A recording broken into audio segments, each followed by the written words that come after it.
On today's episode of Locked On Canucks, the Canucks continue to reshape their player development staff and their front office with some prominent names. And should Henrik and Daniel Sedin be first ballot Hall of Famers? It's Locked On Canucks, and it starts now.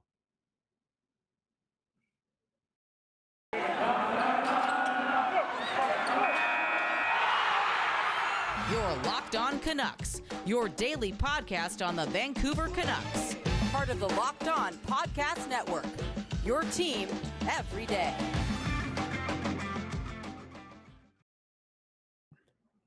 And welcome to Locked On Canucks, the show that keeps you locked in on all things Vancouver Canucks. I'm, of course, your host, Pooney. You can find me at Twitter @process sports. You can find our show on Twitter at Locked On Canucks. And please also like and subscribe to our YouTube channel. Of course, I want to thank you all for making Locked On Canucks your first listen of the day. We are available free. We are free and available wherever you get your podcasts. So, guys, I apologize for not coming out with it. Episodes the last couple days. Unfortunately, I was dealing with heat stroke. Yes, not the actual heat stroke, but symptoms of heat stroke. For those of you in Toronto, it is very, very hot and humid here the last couple days. And with other commitments, I was out in the field working outside, and I just was not feeling very well the last couple days. You could probably tell my voice, but to make up for that, I'm going to be dropping 2 episodes this weekend, both Saturday and Sunday, in accordance back on tomorrow. Just get back on the um, regular scheduled programming. And these weekend episodes are going to be kind of fun. I have some special ideas, special things I want to talk about, more broader horizon conversations that I think would be beneficial to Canucks fans and hockey fans in general to want to hear. So stick around for that on Saturday and Sunday.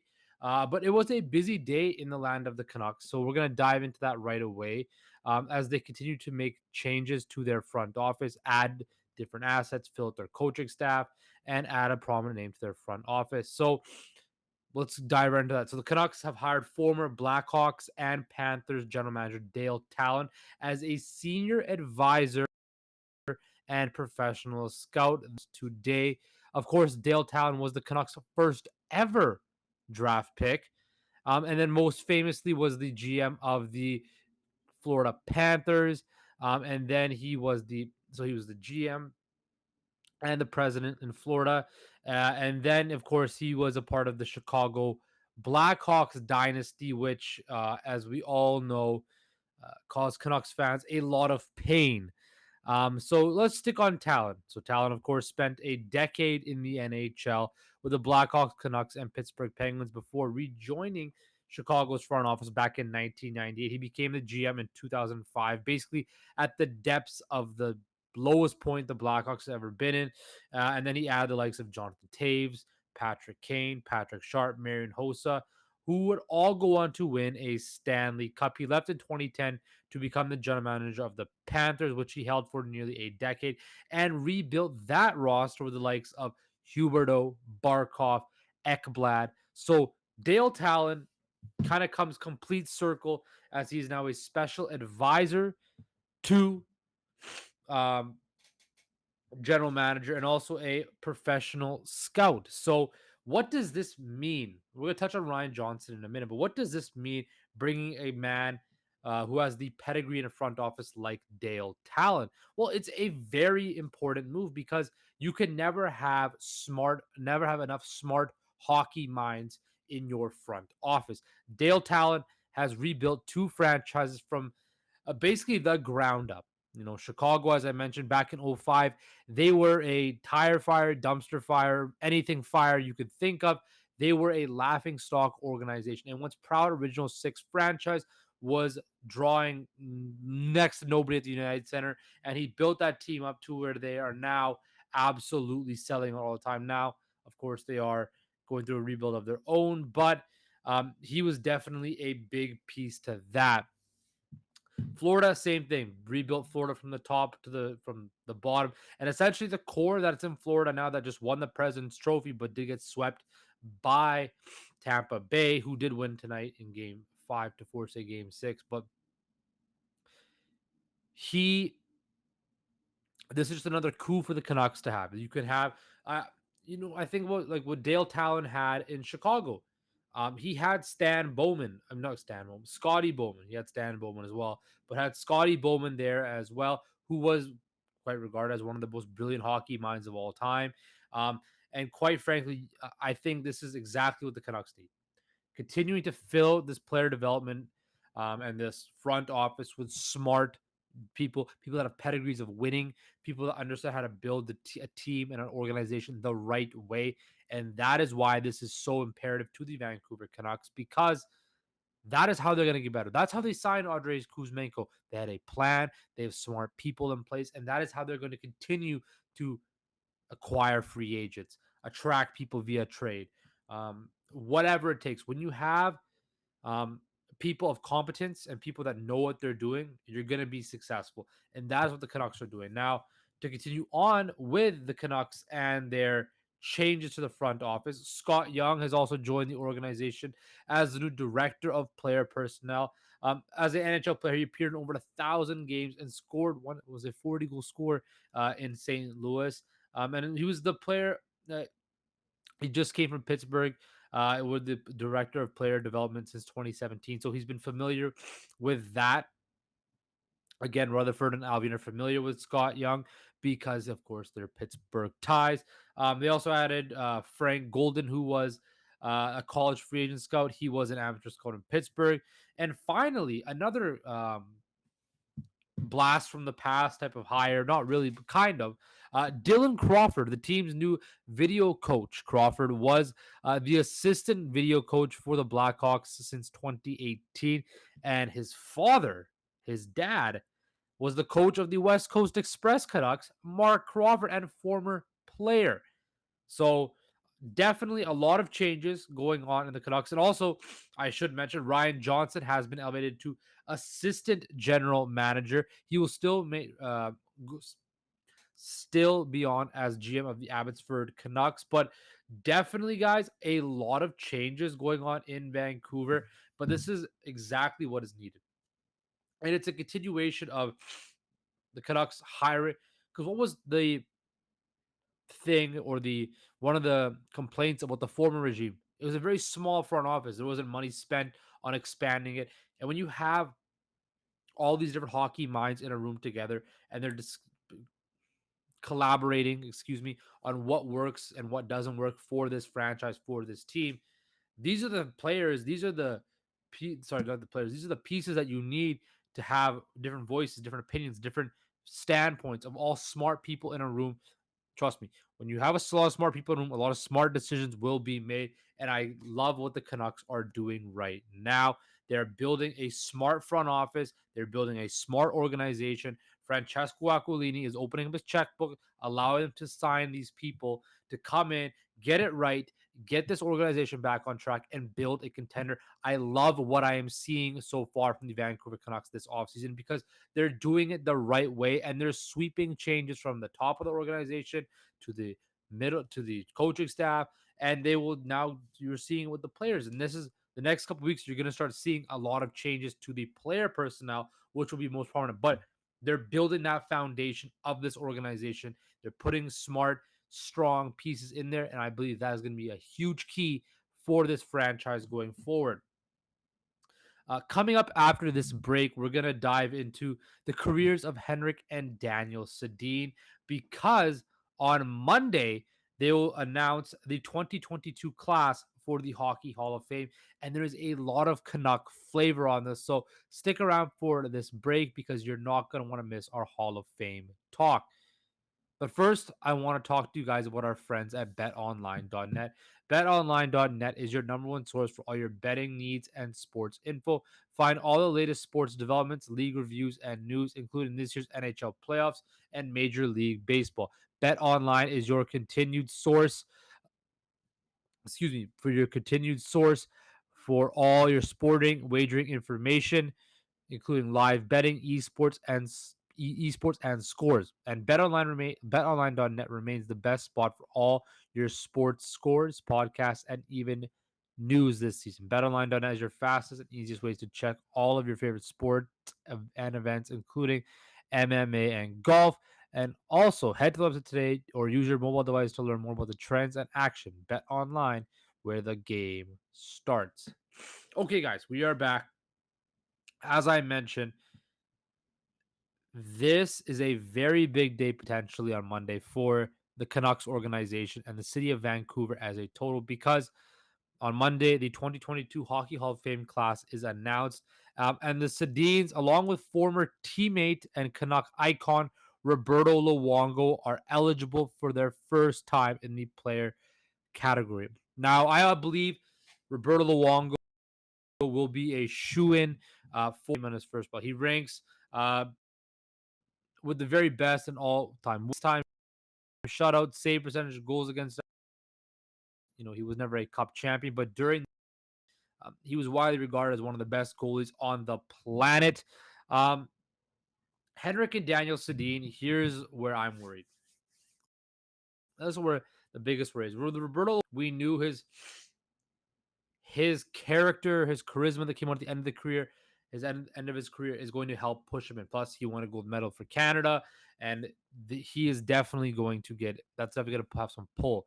Henrik and Daniel Sedin are first ballot Hall of Famers, in my personal opinion, no doubt about it, no question about it. Both have 1,000 games, 1,000 points, league MVPs, leaders, great community members. We all know the drill, but what it comes back to is did they ever get their true respect that they deserved um, in the NHL? Now, I think they eventually will get in the Hall of Fame, but if the Henrik and Daniel Sedin do not get into the Hockey Hall of Fame on the first ballot, it will be very, very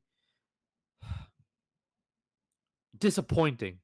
Um, because I feel that these gentlemen, these two pillars of the organization deserve to be in the Hockey Hall of Fame because of not only on the ice but off the ice. Their totality of their career in Vancouver was unbelievable. Unbelievable. Now, I believe that they will get in, but I don't know if the Hall of Fame committee will have the same sway because they played in Vancouver, the whole they didn't win thing, all of that stuff. Because you also have guys in this like Henrik Zetterberg who didn't have as many points as Henrik Danstein, but was a part of a Detroit winning Stanley Cup team, won the Conn Smythe Trophy. Daniel Alfordson, the all-time great Ottawa Senator. This is his 5th year of eligibility. And that's what scares me. When you look at a guy like Daniel Alfordson, who played 1,200 games, a little bit over 1,100 points, about, was a pillar in Ottawa and kind of had now, I think Henrik and Daniel C had a little bit more of a higher ceiling than Daniel Alfredson, but for the most part, you could say their careers were fairly similar. And if it's taken Alfredson 5 years to get in, um, to me, it's very worrisome that I feel that the Henrik and Daniel C might follow same suit, that they're not going to get in. They're not going to get the respect they deserve. You have other guys on the ballot like Patrick Elias, who is in his 3rd year. I think Henrik and Daniel Sedin had much better careers and much more dominant careers than Patrick Elias. Rod Brindamore, another guy who will eventually get it on his 9th year. I'm surprised Rod Brindamore hasn't got in yet. But looking at it, I believe that in when you look at this induction list, Luongo's in for sure. He's a shooter. And this is me, right? This is my bout.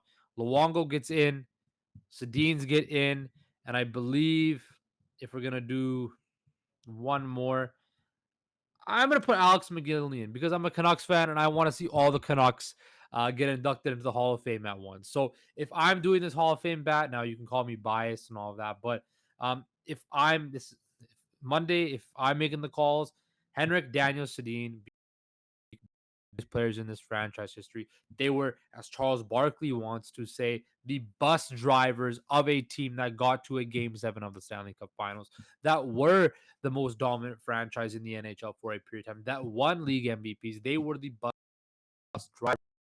Roberto Luongo, one of the best goalies of a Alex McGill, a brilliantly skilled left, brilliantly forward from Russia, who was a part of that defection in the early one of the first people to really come over, and he was uberly talented, uberly successful. So they do going with the Canuck style brand for the city of Vancouver because for years we've always respect that we deserve. We want to be, looked at in a good light, and we want to be, treated as equal to everybody else. And I think this having Luongo, um, and the Sedins especially get inducted, those core of those 2011 teams and 2010 teams, it would just be a special moment for Canucks fans, for people of Vancouver, people of British Columbia, to see, for me at least, to see childhood heroes reach the epitome of success um, in their craft and become Hall of Famers. Now, Henrik Danielson got their numbers retired. I'm almost certain once Luongo gets inducted into the Hall of Fame, we'll go to the rafters of Rogers Arena because the place that it deserves to be, as I've said before, that is he is the greatest goalie in Canucks history. There's no question about it. So if I'm doing the Hall of Fame, I'm going with Henrik Danielson in. I'm worried though because guys like Daniel Alfordson who haven't got in yet on his fifth year and has a similar career path of a Canadian franchise for many years, over 1,000 points. Didn't took a team to a Stanley Cup Finals. So I'm worried, but Sedin warrant to be first ballot Hall of Famers, um, and I think they deserve that. I think that's they have the pedigree for that. So hopefully the voters do the right thing and get those guys in. I know Luongo will be in there, and after that, who really cares? But to see those three guys get inducted into the Hall of Fame would truly be an amazing, amazing for Canucks Nation and Canucks.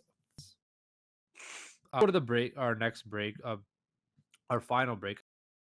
Before I'm going to talk about the Stanley Cup Finals. Um, we're going to just touch on Jade Miller quickly.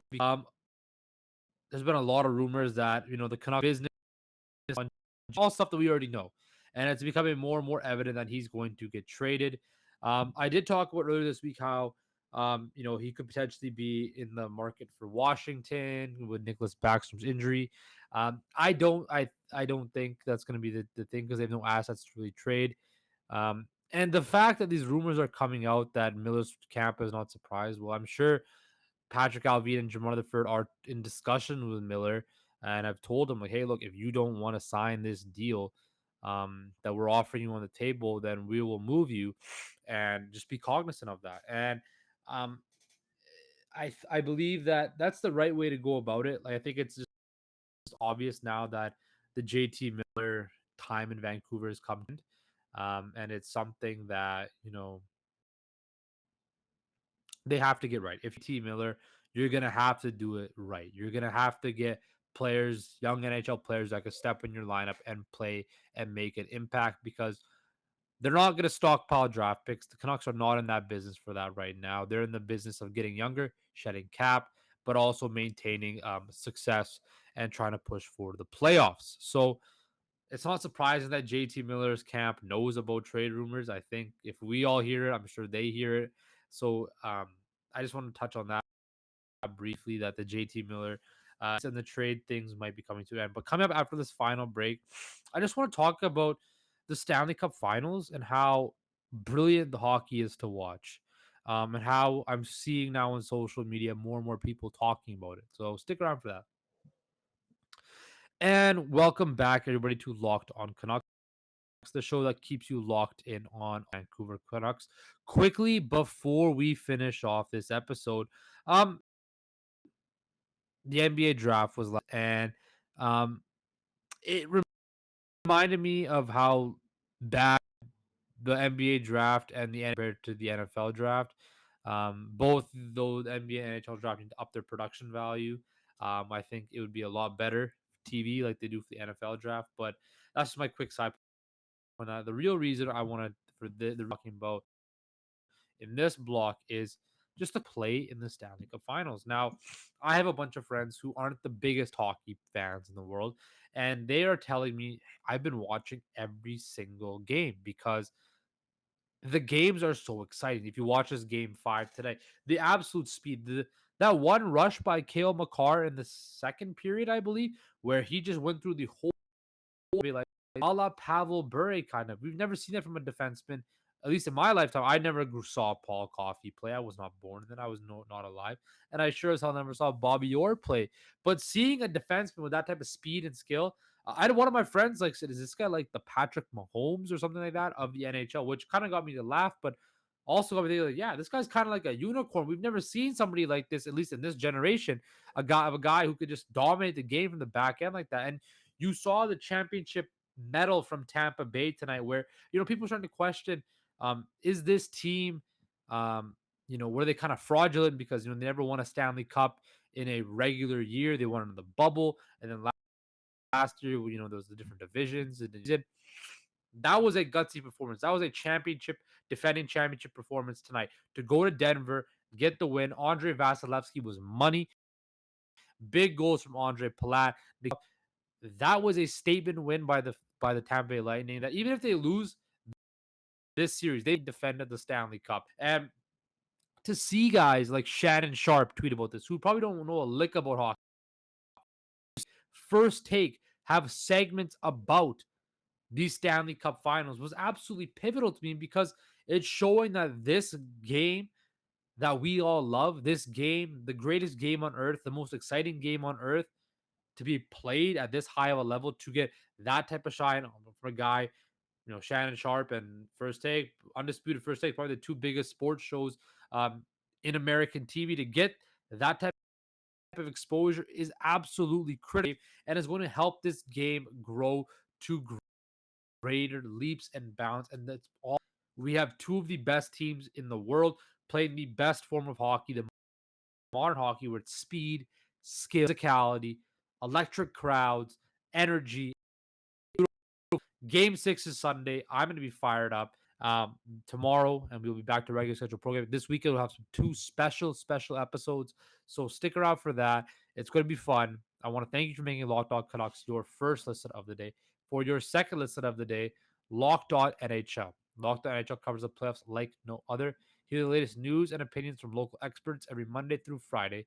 It's free and available wherever you get your podcast services. Take care, guys. Stay safe, and I will talk to you tomorrow